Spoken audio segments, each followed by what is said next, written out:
চিঠি দিয়ে দেয়, তাই না? যারা ধর্ম নিয়ে বিএনপি ধর্ম নিয়ে রাজনীতি, ধর্মের প্রতি আমাদের পুরো আনুগত্য আছে। আমরা মুসলিম, এই দেশের সংখ্যাগরিষ্ঠ মুসলিম।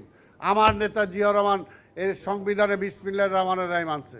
কাজে আমরা প্রকৃত মুসলিম। আমরা চাই আমাদের সব কিছু সুন্নাহ সব কিছু ঠিকমতো কায়েম হবে, কিন্তু আমরা এটা নিয়ে ব্যবসা করি না।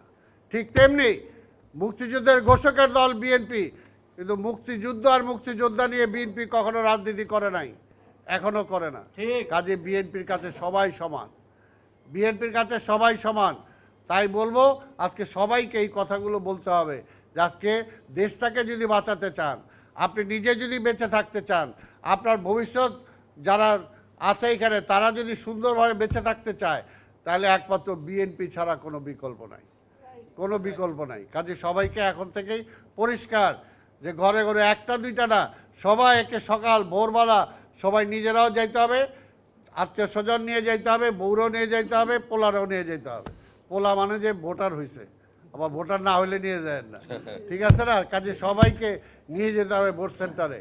এবং আমরা তো ভোট পাবোই, যে এখন যদি বলে বিএনপি আওয়ামী লীগ নাই আর কারে দিব ভোট, মানুষ তো ভোট দিবই। এইটা কইরাও যদি ঘরে বসে থাকেন তাহলে কিন্তু আবার খবর আছে। কাজে এই জন্য বললাম যে সবাইকে ভোট সেন্টারে যাইতে হবে, ভোট দিতে হবে এবং আগামী নির্বাচনে জয়লাভ করতে হবে।